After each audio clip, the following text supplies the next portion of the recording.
नमस्कार G18 में आपके साथ मैं हूं हिना। नजर करते अब तक की खास खबरों पर। तो इस वक्त की सबसे बड़ी खबर दिल्ली से सामने आ रही है, जिसमें इफ्को के नए चेयरमैन की घोषणा की गई है। दिलीप संघानी फिर इफ्को के चेयरमैन बने हैं। तो इस वक्त की सबसे बड़ी खबर मिल रही है, जिसमें दिल्ली से इफ्को के नए चेयरमैन की घोषणा की गई है। दिलीप संघानी फिर इफ्को के चेयरमैन बने हैं। दिलीप संघानी को निर्विरोध चुना गया है। वाइस चेयरमैन पद पर बलविंदर सिंह निर्विरोध चुने गए हैं। अध्यक्ष एवं उपाध्यक्ष कार्यकाल 5 वर्ष का होगा। कल जयेश रादड़िया इफ्को के डायरेक्टर बने थे और दिल्ली में ये डायरेक्टर और चेयरमैन का चुनाव हुआ था। गुजरात के दोनों किसान नेता चुने गए हैं। तो इस वक्त की ये सबसे बड़ी खबर सामने आ रही है दिल्ली से।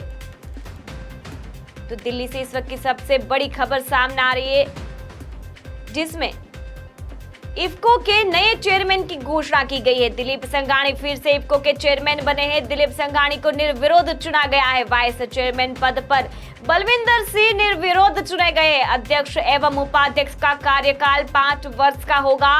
कल जयेश रादड़िया इफ्को के डायरेक्टर बने और आज चेयरमैन पद पर दिलीप संघानी की जो वर्णी है वो की गई है। दिल्ली में ये डायरेक्टर और चेयरमैन का चुनाव हुआ था। गुजरात के दोनों किसान नेता जो है वो चुने गए हैं। तो इस वक्त की सबसे बड़ी खबर ये आ रही है, इफ्को कंपनी जो है वो देश की नहीं बल्कि दुनिया की सबसे बड़ी और सबसे नंबर 1 कंपनी कहा जाता है और इसमें दोनों गुजरातियों को पदभार सौंपा गया है। तो इस वक्त की सबसे बड़ी खबर आ रही है, दिल्ली से इफ्को के नए चेयरमैन की घोषणा की गई है, जिसमें दिलीप संघानी फिर से इफ्को के चेयरमैन बने हैं। दिलीप संघानी को निर्विरोध चुना गया है। वाइस चेयरमैन पद पर बलविंदर सिंह निर्विरोध चुने गए। अध्यक्ष एवं उपाध्यक्ष का कार्यकाल 5 वर्ष का होगा। कल जयेश रादड़िया इफ्को के डायरेक्टर बने थे और आज चेयरमैन पद पर जो है वो दिलीप संघानी को चुना गया है। दिल्ली में डायरेक्टर और चेयरमैन का चुनाव हुआ था। गुजरात के दोनों किसान नेता चुने गए हैं।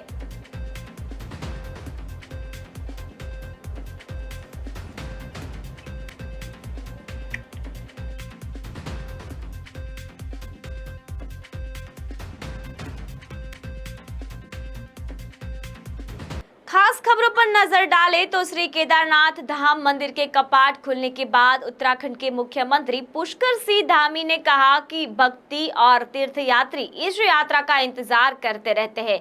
वह पवित्र दिन आया और द्वार खुल गए। यहाँ बड़ी संख्या में श्रद्धालु पहुंचे हैं। सारी व्यवस्थाएं कर ली गई है।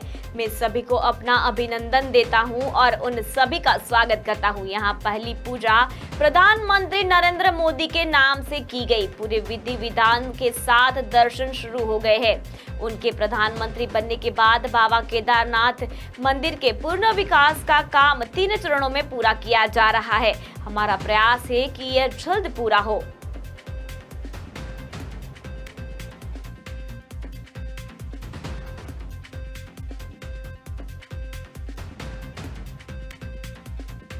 यात्रा का पूरे श्रद्धालुओं को, तीर्थयात्रियों को, श्रद्धालुओं को बहुत इसकी प्रतीक्षा रहती है और आज ये शुभ दिन आ गया। आज बाबा के कपाट खुल गए हैं और बड़ी संख्या में भक्तगण आए हैं और सबके लिए जो व्यवस्थाएं हैं, वो व्यवस्थाएं भी की गई हैं।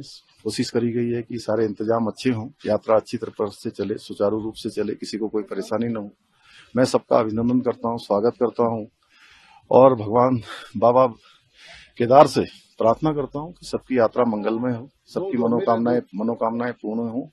हमारे प्रधानमंत्री आदरणीय मोदी जी के नाम से आज पहली पूजा यहां पर हो गई है और उसके बाद विधिवत रूप से दर्शन भी प्रारंभ हो गए हैं, पूजा प्रारंभ हो गई है।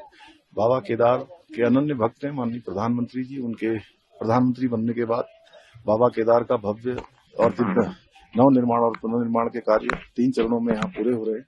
हमारा प्रयास है आने वाले समय में जल्दी ये निर्माण कार्य पूरे हो जाए और जल्दी यहाँ के लिए जो रोपवे का शिलान्यास प्रधानमंत्री आदरणीय मोदी जी ने किया है वो भी चालू हो जाए, जिससे कि श्रद्धालुओं को, तीर्थयात्रियों को यात्रा में कोई परेशानी न हो, उनकी यात्रा बहुत कम समय में पूरी हो जाए। यात्रा का आज पूरे देश भर में अक्षय तृतीया का महापर्व श्रद्धा और उल्लास के साथ मनाया जा रहा है। इस मौके पर लोग पूजा अर्चना के साथ गंगा स्नान भी कर रहे हैं। अक्षय तृतीया के दिन पवित्र नदी खासकर गंगा में स्नान का महत्व बेहद फलदायी होता है। यही वजह है कि आज प्रयागराज में गंगा और यमुना के संगम तट पर श्रद्धालुओं का हुजूम उमड़ पड़ा है।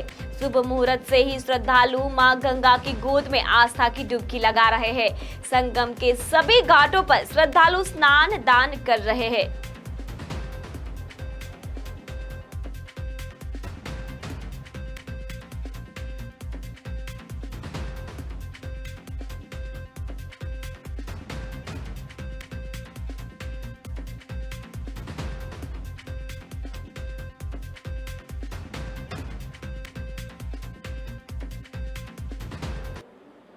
मध्य प्रदेश के बैतूल संसदीय सीट की मुलताई विधानसभा क्षेत्र के 4 मतदान केंद्रों पर आज पुनः मतदान हो रहा है।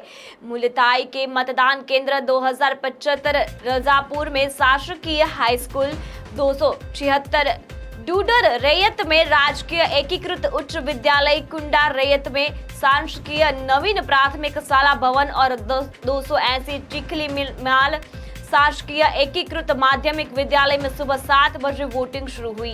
बूथ पर 7 बजे के पहले की कतारें लगी थी। चारों बूथ पर 3033 वोटर है।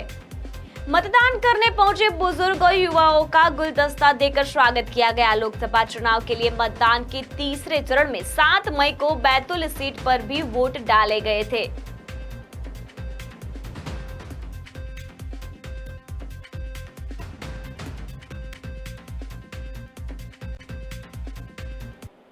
झारखंड में पहले चरण में लोकसभा की 4 सीटों के लिए 13 मई को मतदान होना है। इसे लेकर बीजेपी ने ताकत झोंक दी है। आज केंद्रीय गृह मंत्री अमित शाह खूंटी जाएंगे, जहां वो केंद्रीय मंत्री अर्जुन मुंडा के पक्ष में प्रचार करेंगे। वहीं रक्षा मंत्री राजनाथ सिंह भी झारखंड दौरे पर है।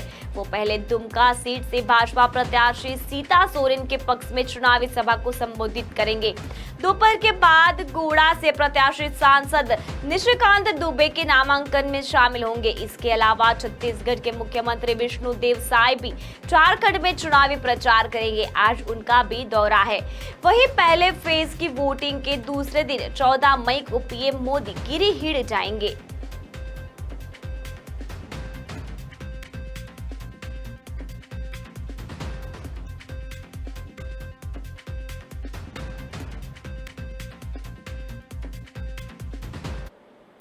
कांग्रेस के राष्ट्रीय अध्यक्ष मल्लिकार्जुन खड़गे बिहार दौरे पर आ रहे हैं। 11 मई को समस्तीपुर के कांग्रेस प्रत्याशी सनी हजारी और मुजफ्फरपुर में अजय निषाद के पक्ष में चुनावी सभा को संबोधित करेंगे।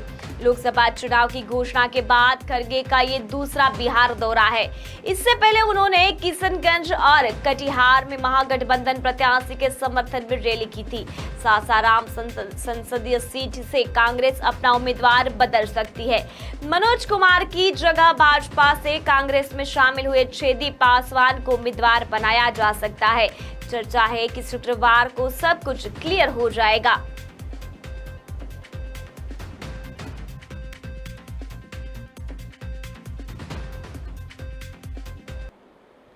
चंडीगढ़ में भाजपा के प्रत्याशी संजय टंडन आज नामांकन दाखिल करेंगे। इससे पहले सुबह सेक्टर 33 स्थित दफ्तर में हवन करवाया जाएगा। इसके बाद अपने समर्थकों के साथ सेक्टर 33 से सेक्टर 17 में नामांकन दाखिल करने के लिए आएंगे। इस दौरान भाजपा के राष्ट्रीय अध्यक्ष जेपी नड्डा उपस्थित रहेंगे। इसके अलावा पार्टी के प्रदेश अध्यक्ष जितेंद्र मल्होत्रा के साथ कई अन्य नेताओं की मौजूदगी देखी जाएगी। भीड़ भड़ाके को देख चंडीगढ़ पुलिस ने ट्रैफिक एडवाइजरी जारी की है।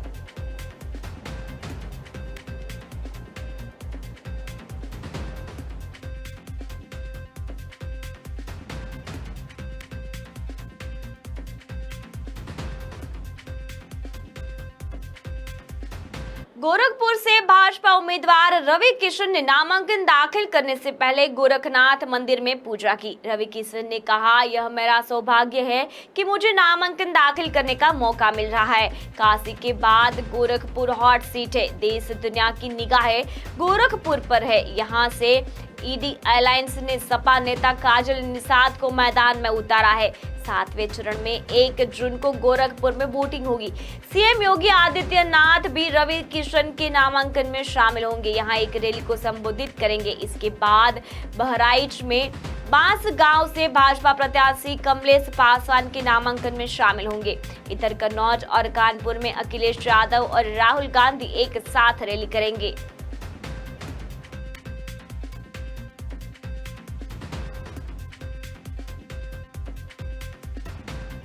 राष्ट्रीय अध्यक्ष मल्लिकार्जुन खड़गे बिहार दौरे पर आ रहे हैं। 11 मई को समस्तीपुर से कांग्रेस प्रत्याशी सनी हजारी और मुजफ्फरपुर में अजय निषाद के पक्ष में चुनावी सभा को संबोधित करेंगे।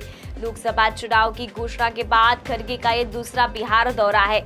इससे पहले उन्होंने किशनगंज और कटिहार में महागठबंधन प्रत्याशी के समर्थन में रैली की थी। सासाराम संसदीय सीट से कांग्रेस अपना उम्मीदवार बदल सकती है। मनोज कुमार की जगह भाजपा से कांग्रेस में शामिल हुए छेदी पासवान को उम्मीदवार बनाया जा सकता है। चर्चा है कि शुक्रवार को सब कुछ क्लियर हो जाएगा।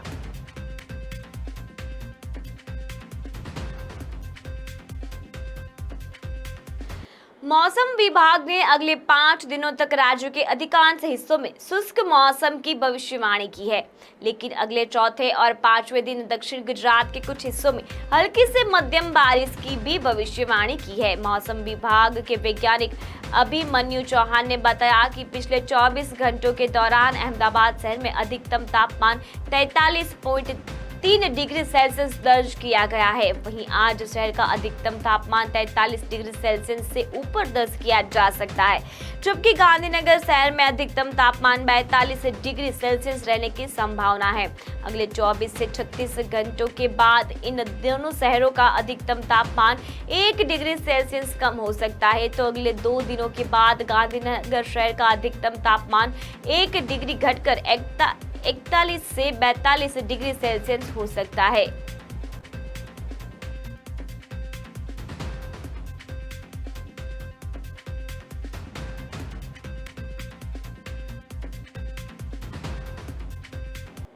तो फिलहाल खबरों में बस इतना ही। आगे देश और दुनिया की ताजा खबरें देखने के लिए जुड़े रहिए G18 के साथ। नमस्कार।